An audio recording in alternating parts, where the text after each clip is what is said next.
குரு வாழ்க, குருவே துணை, குரு அடி போற்றி. 2024 குரோதி வருடம் அக்டோபர் மாதத்தின் பலாபலன்கள் ஒவ்வொரு ராசிக்கும் எப்படி இருக்கும், என்ன செய்ய போகிறோம் அப்படிங்கிறத, என்ன செய்யலாம், என்ன செய்யக்கூடாது, என்ன விதமான வழிபாடுகள் உகந்ததாக இருக்கும், ஒவ்வொரு நட்சத்திரங்களுக்கும் என்ன விதமான பலன்கள் இருக்குது அப்படிங்கிறத பற்றி விரிவாக பார்க்க போகிறோம். அந்த வகையில் இப்போ பார்த்தீங்கன்னாக்க இந்த மாதத்தோட சிறப்புகள் என்னென்ன இருக்குது அப்படிங்கிறத பற்றி நம்ம முதல்ல பார்க்கணும். இப்போ அக்டோபர் 2ஆம் தேதி அப்படின்னு எடுத்துக்கிட்டோம்னா அமாவாசை திதி வருது.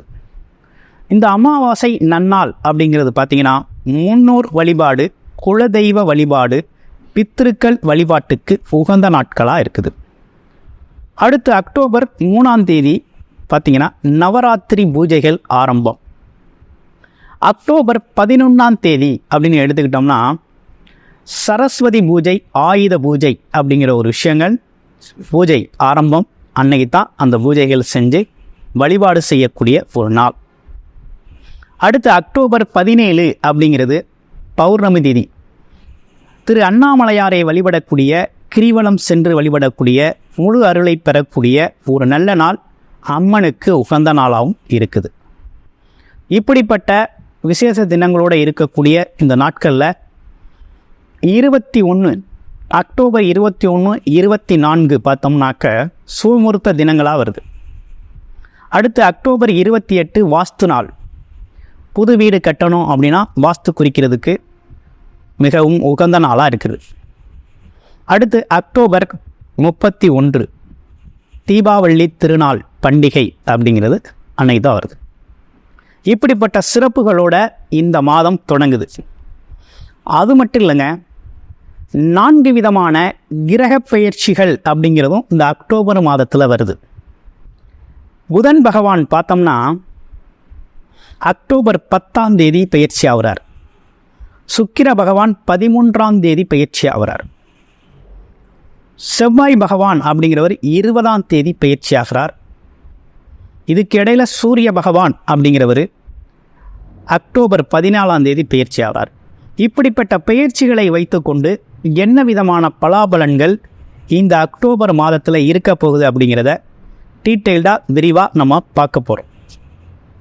அந்த வகையில் உங்களுக்கு ஏதேனும் இலக்கண அடிப்படையில் உங்களுடைய பிறப்பு ஜாதகம் எப்படி இருக்குது, விதி அமைப்பு எப்படி இருக்குது, இப்போ இருக்கக்கூடிய கோச்சார நிலைகளுக்கும் தசாபுத்தி பலன்களும் எப்படி இருக்குது, என்ன செய்யலாம் அப்படிங்கிறத பற்றி விரிவாக பார்க்கணும் அப்படின்னா டிஸ்பிளேயில் தர நம்பருக்கு கால் பண்ணி அப்பாயின்மெண்ட் ஃபிக்ஸ் பண்ணிக்கிட்டு உங்களுடைய பிறப்பு ஜாதகத்தை முழுமையாக நீங்கள் பார்த்துக்கலாம்.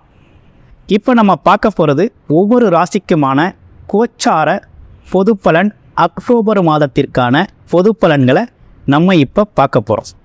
அந்த வகையில் இப்போ உங்களுடைய ராசிக்கு எப்படி இருக்குது அப்படிங்கிறத இப்போ நம்ம விரிவாக பார்க்குறோம். வாங்க பார்ப்போம். தனுசு ராசி காலச்சக்கரத்தின் 9வது ராசியான தனுசு ராசிக்கு எப்படி இருக்குது அப்படின்னா ராசிநாதன் 6ஆம் இடத்துல போய் மறைந்திருக்கிறார். அதுவும் பார்த்திங்கன்னா இந்த அக்டோபர் மாதத்தில் அவர் 9ஆம் தேதி வக்ரகதி வேற அடைகிறார். ஓகே, அது ஒரு பக்கம் இருக்கட்டும். அடுத்து ராசியிலேருந்து 3ஆம் இடத்துல சனி பகவான் வக்ரகதி நிலையில் இருக்கிறார். 4ஆம் இடத்துல ராகு, 7ஆம் இடத்துல செவ்வாய் பகவான் அமர்ந்திருக்கிறார். பாக்யாதிபதினு சொல்லக்கூடிய செவ்வாய் பகவான் அமர்ந்திருக்கிறார்.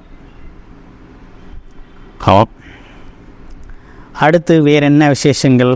10ஆம் இடத்துல சூரியன், புதன், கேது அமர்ந்திருக்கக்கூடிய ஒரு நிலை அப்படிங்கிறது ஏற்பட்டிருக்கு. 11ஆம் இடத்துல சுக்கிரன் நல்ல ஆட்சி பலம் பெற்றிருக்கக்கூடிய நல்ல அமைப்பு தான் இருக்குது. அப்போ இந்த காலகட்டம் உங்களுக்கு சாதகமாக இருக்கா அப்படின்னா வேலை தொழில் சார்ந்த விஷயத்துக்காக இடம் மாறுறது அப்படிங்கிற ஒரு விஷயம்லாம் சாதகமாக இருக்குது. உறுதியான வேலை அமைப்பு அப்படிங்கிறது உறுதியாக இருக்குது. தனுசு ராசி அன்பர்களுக்கு வேலை கிடைக்கும், வேலை மாற்றங்கள்லாம் கிடைக்கக்கூடிய நல்ல அமைப்பு தான். அதே நேரத்தில் வேலையில் ஏதேனும் சின்ன சின்ன இடர்பாடுகள் இருந்தாலும் அதெல்லாம் இப்போ சரியாகக்கூடிய காலகட்டமாக இருக்குது, நல்லா இருக்குது. அப்போ வேலை தொழில் சார்ந்த விஷயங்கள் நல்லா இருக்குது. தொழில் நல்லா போகுமானா சூப்பராக போகும். 10 10 எப்படி இருக்கார்? உச்சபலம் பெற்றிருக்கிறார். 9ஆம் அதிபதியோடு சேர்ந்து இருக்கிறதுனால அப்போ என்ன நடக்குது? நல்ல அமைப்பு தான் இருக்குது. 9 10 சேர்ந்து இருக்காங்க. தர்ம கர்மாதிபதி யோகம் அப்படிங்கிற மாதிரி ஒரு அமைப்பு இருக்குது. அதே நேரத்தில் பார்த்தீங்கன்னா இன்னொரு விஷயம், புத ஆதித்ய யோகமும் ஏற்படுது. அப்போ ஒரு நல்ல காலகட்டம் தான். அப்போ தொழிலும் ஒரு பிரச்சனையும் இல்லை, தொழில் சார்ந்த முன்னேற்றமும் ஏற்படக்கூடிய காலகட்டம். ஆனால் என்ன இங்கே ஒரு விஷயம் ஏற்பட்டிருக்குன்னா, ஜாதகருக்கு உடல் ஆரோக்கியம் சார்ந்த விஷயத்தில் கவனம் வேணும். அடிவயிறு சம்மந்தப்பட்ட பிரச்சனை, தலை சம்மந்தப்பட்ட பிரச்சனைகளில் கொஞ்சம் கவனம் வேணும். ஏன்னா உடலில் குடல், ஜீரண உறுப்புகள், அதே நேரத்தில் தலை, மூளைப்பகுதி, தேவையில்லாத டென்ஷன், ப்ரெஷர், எதிர்மறை எண்ணங்கள், இப்படிப்பட்ட விஷயங்களை தவிர்த்துக்கணும் அப்படிங்கிற ஒரு அமைப்பு தான் இருக்குது. சரி, குடும்ப உறவுகள்லாம் எப்படி இருக்குது அப்படின்னு பார்க்கல. 2ஆம் இடத்துல வக்ரம் பெற்ற குரு பார்க்குறாரு. 2 வக்ரம் பெற்றிருக்கிறாரு. அப்போ 2ஆம் இடம் பரவாயில்ல, குடும்பம் சார்ந்த விஷயங்கள் கொஞ்சம் நல்லா தான் இருக்குது. ஒன்றும் குரு பார்வை, ராசிநாதனோட பார்வை வக்ரம் பெற்று பார்த்தாலும் கூட குடும்பத்தில் அப்படி ஒன்றும் பெரிய பிரச்சனைகள் ஒன்றும் இல்லை. குடும்ப ஒற்றுமையெல்லாம் ஓரளவு அனுசரித்து போகக்கூடிய ஒரு தன்மை தான் இருக்குது. குடும்ப பெண்மணிகளுக்கு எப்படி இருக்குது அப்படின்னு பார்த்தோம்னா, குடும்ப பெண்மணிகளை பொறுத்த வகையில் கொஞ்சம் காரசாரமான பேச்சுவார்த்தைகள் இருந்தாலும் குடும்பத்தில் அனுசரித்து போகக்கூடிய ஆற்றல் அப்படிங்கிறது வருது. கொஞ்சம் அக்கம் பக்கத்தில் நட்புகள்லாம் ஏற்படும். கொஞ்சம் சண்டை சச்சரவுகள்லாம் ஆரம்பத்தில் இருந்தாலும் கொஞ்சம் அதிலெல்லாம் மாற்றம் ஏற்பட்டு உங்களுக்கான உழைப்புக்கான அங்கீகாரங்கள்லாம் ஏற்படக்கூடிய ஒரு நல்ல காலகட்டம் தான். குழந்தைகள் நலன் கருதி நிறைய விஷயங்களை செய்யணும்னு நினைப்பீங்க. அவங்க எதிர்காலம் குறித்து நிறைய யோசிக்கக்கூடிய சூழ்நிலைலாம் வருது. அவங்களுக்கான திட்டமிடல்லாம் ஏற்படுது. குழந்தைகளோட கல்வி நிலைகள்லாம் எப்படி இருக்குது அப்படின்னா ரொம்ப நல்லாயிருக்கு. இந்த காலகட்டத்தை பொறுத்தவரை குழந்தைகளின் கல்வி நிலை நல்லா இருக்குது. அதாவது வெளிநாட்டில் படிக்க வைக்கணும் அப்படின்னா தாராளமாக கொண்டு போய் படிக்க வைக்கலாம். அதுலேயும் குறிப்பாக அரசு வேலை பார்க்குறவங்கலாம் கொஞ்சம் கவனமாக வேலை பார்க்கணும். ஆமாம், அப்படிங்கிற அமைப்பு இருக்குது. வேறு என்ன சிறப்பு அப்படின்னு பார்க்கையில் உங்களுடைய நட்சத்திரங்களுக்கு பார்த்துருவோம். உங்களுடைய நட்சத்திரம் அப்படின்னு எடுத்துக்கிட்டோம்னா என்னென்ன நட்சத்திரங்கள் இருக்குது? மூல நட்சத்திரத்துக்கு எப்படி இருக்குது அப்படிங்கிறத பார்க்குறோம். மூலத்தை பொறுத்த வகையில் எப்படி இருக்குது அப்படின்னா, பலவிதமான கல்வி, கேள்வி, ஞான அறிவு உள்ளவங்க எடுத்த காரியத்தில் ஜெயிக்கணும்னு நினைக்கக்கூடிய அமைப்பு இருக்குது. பல பேருக்கு வழிகாட்டியாக இருக்கக்கூடிய அமைப்பெல்லாம் மூல நட்சத்திரக்காரங்களுக்கு உண்டு. ஆமாம், நன்மை தீமைகள் என்ன அப்படின்னு நல்ல தீர்க்கமாக ஆராய்ந்து அறிவிக்கக்கூடிய ஒரு அறிவு ஆற்றல் அப்படிங்கிறது உங்களுக்கு உண்டு. ஆனால் இருந்தாலும் இந்த காலகட்டம் உங்களுக்கு சாதகமாக இருக்கானா, தொழில் வேலை வாய்ப்புகளை ஜெயிக்கக்கூடிய காலகட்டமாக இருக்குது. புது யுக்திகளை கையாண்டு வியாபாரத்தில், தொழிலில் வெற்றி பெறக்கூடிய ஒரு காலகட்டம் உங்களுக்கு சாதகமான சூழ்நிலை தான் உருவாகிருக்கு. அதுவும் லாபகரமாக இருக்கும். லாபாதிபதினு சொல்லக்கூடிய எண்ணம் சொல் செயல் பரிதம் அப்படிங்கிறதெல்லாம் ஏற்படக்கூடிய ஒரு நல்ல காலகட்டம்.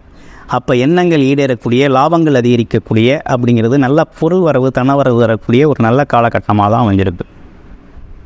அடுத்து பூராடம் நட்சத்திரத்துக்கு எப்படி இருக்குது அப்படின்னா, பூராடம் நட்சத்திரத்தை பொறுத்த வகையில் 2வது திருமணத்திற்கான ஏற்பாடுகள் நடக்குது அப்படின்னா இந்த காலகட்டத்தை பயன்படுத்தி அதற்கான திருமண ஏற்பாடுகளை செஞ்சுக்கலாம். குடும்பத்தில் ஒரு தடவை சேர்த்துக்கலாம்.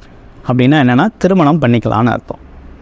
அதே நேரத்தில் வருமானம் எப்படி இருக்கும் அப்படின்னா, வருமானம் சார்ந்த விஷயங்கள்லாம் அந்த தனுசு ராசி அன்பர்களில், அதுவும் பூராட நட்சத்திரக்காரர்களுக்கு இந்த காலகட்டத்தில் நல்ல வருமானம் வரும். நீண்ட நாள் எண்ணங்கள் பலிதமாகும்.